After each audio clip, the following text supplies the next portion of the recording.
ਪ੍ਰਧਾਨ ਮੰਤਰੀ Justin Trudeau ਨੇ ਐਲਾਨ ਕੀਤਾ ਕਿ 19 ਸਤੰਬਰ ਨੂੰ ਮਹਾਰਾਣੀ ਐਲਿਜ਼ਾਬੈਥ ਦੇ ਸੰਸਕਾਰ ਵਾਲੇ ਦਿਨ ਕੈਨੇਡਾ ਵਿੱਚ ਛੁੱਟੀ ਹੋਵੇਗੀ। ਨਿਊ ਬ੍ਰੰਜ਼ਵਿਕ ਤੋਂ ਐਲਾਨ ਕਰਦਿਆਂ ਪ੍ਰਧਾਨ ਮੰਤਰੀ ਜਸਟਿਨ ਟਰੂਡੋ ਨੇ ਕਿਹਾ, ਅਸੀਂ ਸੋਮਵਾਰ ਯਾਨੀ ਕਿ 19 ਸਤੰਬਰ ਨੂੰ ਛੁੱਟੀ ਕੀਤੇ ਜਾਣ ਨੂੰ ਚੁਣਿਆ। ਉਹਨਾਂ ਕਿਹਾ ਕਿ ਸੂਬਿਆਂ ਅਤੇ ਪ੍ਰਦੇਸ਼ ਸਰਕਾਰਾਂ ਨਾਲ ਮਿਲ ਕੇ ਕੰਮ ਕੀਤਾ ਜਾਵੇਗਾ ਤਾਂ ਕਿ ਇਸ ਤੇ ਪੂਰਾ ਮੁਲਕ ਇਕਸੁਰ ਹੋਵੇ।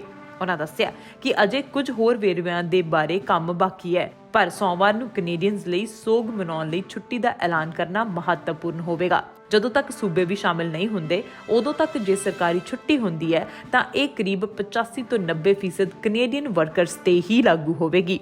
Canadian federation of independent business ਦੇ ਪ੍ਰੈਜ਼ੀਡੈਂਟ ਨੇ ਸੂਬਾ ਸਰਕਾਰਾਂ ਨੂੰ ਅਜਿਹਾ ਨਾ ਕਰਨ ਦੀ ਅਪੀਲ ਕੀਤੀ ਹੈ। ਉਹਨਾਂ ਦਾ ਕਹਿਣਾ ਹੈ ਕਿ ਸੂਬਿਆਂ ਨੂੰ ਕੈਨੇਡਾ ਸਰਕਾਰ ਦੀ ਬਜਾਏ ਯੂਕੇ ਦੀ ਤਰਜ਼ ਤੇ ਸੋਗ ਮਨਾਉਣਾ ਚਾਹੀਦਾ ਹੈ। ਯੂਕੇ ਵਿੱਚ ਮਹਾਰਾਣੀ ਦੇ ਅੰਤਿਮ ਸੰਸਕਾਰ ਵਾਲੇ ਦਿਨ ਬੈਂਕ ਹੌਲੀਡੇ ਯਾਨੀ ਕਿ ਸਰਕਾਰੀ ਛੁੱਟੀ ਐਲਾਨੀ ਗਈ ਹੈ, ਜਿਸ ਤਹਿਤ ਸਰਕਾਰੀ ਦਫ਼ਤਰ ਅਤੇ ਸਕੂਲ ਬੰਦ ਹੋਣਗੇ। ਬਿਜ਼ਨੈਸਿਸ ਦੇ ਲਈ ਆਪਣੇ ਕਾਰੋਬਾਰ ਬੰਦ ਕਰਨਾ ਅਤੇ ਮੁਲਾਜ਼ਮਾਂ ਨੂੰ ਮੁਆਵਜ਼ੇ ਦੇਣਾ ਜ਼ਰੂਰੀ ਨਹੀਂ ਹੈ। ਨਿਊਜ਼ੀਲੈਂਡ ਅਤੇ ਆਸਟ੍ਰੇਲੀਆ ਦੋਹਾਂ ਨੇ ਐਲਾਨ ਕੀਤਾ ਕਿ ਉਹ ਮਹਾਰਾਣੀ ਦੀ ਯਾਦ ਵਿੱਚ ਸਿਰਫ ਇੱਕ ਵਾਰ ਸਰਕਾਰੀ ਛੁੱਟੀ ਮਨਾਉਣਗੇ। ਨਿਊਜ਼ੀਲੈਂਡ ਵਿੱਚ 26 ਸਤੰਬਰ ਨੂੰ ਕੁਈਨ ਐਲਿਜ਼ਾਬੈਥ ਮੈਮੋਰੀਅਲ ਡੇ ਮਨਾਇਆ ਜਾਵੇਗਾ ਅਤੇ ਆਸਟ੍ਰੇਲੀਆ ਵਿੱਚ 22 ਸਤੰਬਰ ਨੂੰ ਛੁੱਟੀ ਕੀਤੀ ਗਈ ਹੈ। ਆਸਟ੍ਰੇਲੀਆ ਦੇ ਪ੍ਰਧਾਨ ਮੰਤਰੀ ਐਂਥਨੀ ਐਲਬਨੀਜ਼ ਨੇ ਕਿਹਾ ਕਿ ਉਹਨਾਂ ਦੀ ਸਰਕਾਰ ਨੇ ਰੀਜਨਲ ਸਰਕਾਰਾਂ ਨਾਲ ਗੱਲ ਕੀਤੀ ਸੀ ਅਤੇ ਉਹ ਸਾਰੇ ਸਹਿਮਤ ਸਨ ਕਿ ਰਾਸ਼ਟਰੀ ਛੁੱਟੀ ਇੱਕ ਚੰਗਾ ਵਿਚਾਰ ਹੈ।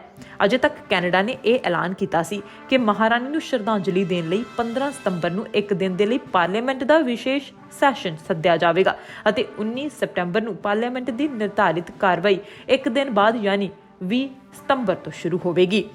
ਸਰਕਾਰੀ ਛੁੱਟੀ ਦਾ ਆਰਥਿਕਤਾ ਨੂੰ ਕਈ ਬਿਲੀਅਨ ਡਾਲਰ ਦਾ ਘਾਟਾ ਹੁੰਦਾ ਹੈ। ਕਾਰੋਬਾਰ ਪਹਿਲਾਂ ਹੀ ਆਪਣੇ ਮੁਲਾਜ਼ਮਾਂ ਦੀਆਂ ਤਨਖਾਹਾਂ ਲਈ ਅਤੇ ਕਾਰੋਬਾਰ ਜਾਰੀ ਰੱਖਣ ਲਈ ਮੁਲਾਜ਼ਮਾਂ ਦੀ ਭਾਲ ਵਰਗੇ ਮਹਾਜ਼ ਤੇ ਜੂਝ ਰਹੇ ਹਨ। ਜਿਹੜੇ ਕਾਰੋਬਾਰ ਬੰਦ ਕਰ ਵੀ ਸਕਦੇ ਹਨ, ਉਹ ਇੱਕ ਦਿਨ ਦੀ ਉਤਪਾਦਕਤਾ ਗਵਾ ਲੈਣਗੇ। ਪਰ ਨਾਲ ਹੀ ਉਹਨਾਂ ਕਿਹਾ ਕਿ ਜੇ ਸੂਬਾ ਸਰਕਾਰਾਂ ਇਹ ਫੈਸਲਾ ਕਰਦੀਆਂ ਹਨ ਕਿ ਸਰਕਾਰੀ ਛੁੱਟੀ ਸਿਰਫ ਫੈਡਰਲ ਉਦਯੋਗਾਂ ਤੇ ਹੀ ਲਾਗੂ ਹੋਵੇਗੀ ਤਾਂ ਇਸ ਨਾਲ ਛੋਟੇ ਅਤੇ ਮੀਡੀਅਮ ਕਾਰੋਬਾਰ ਪ੍ਰਭਾਵਿਤ ਹੋਣ ਤੋਂ ਬਚ ਸਕਣਗੇ, ਕਿਉਂਕਿ ਫੈਡਰਲ ਅਧਿਕਾਰ ਖੇਤਰ ਆਉਣ ਵਾਲੇ ਜ਼ਿਆਦਾਤਰ ਕਾਰੋਬਾਰ ਵੱਡੀਆਂ ਕੰਪਨੀਆਂ ਜਾਂ ਅਦਾਰੇ ਹਨ।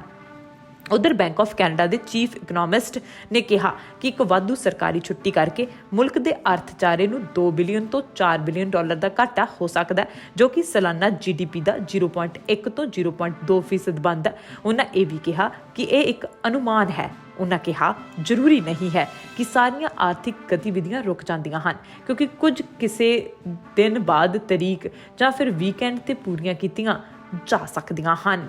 ਬਹੁਤ ਸਾਰੇ ਲੋਕ ਇਸ ਛੁੱਟੀ ਨੂੰ ਸੋਗ ਦੇ ਤੌਰ ਤੇ ਮਨਾਉਣਗੇ